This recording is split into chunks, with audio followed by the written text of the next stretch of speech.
حياكم الله. اليوم راح نحكي ويا أصحاب معاهد التدريس الخصوصي. سؤال جدا بسيط: ايش كم طالب يعرف بمعهدك أو يندل؟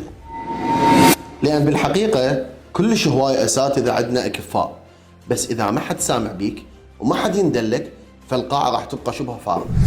احنا اليوم نعيش بعالم سريع، يعني الطالب أول شيء يشوفه هو الإعلان مو المعهد.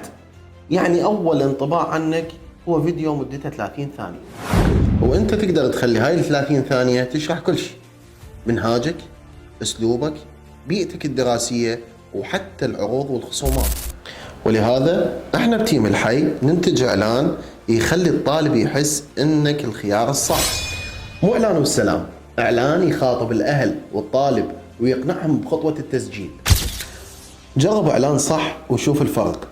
احنا جاهزين نخلي صوتك يوصل لكل طالب بدقيقة واحدة.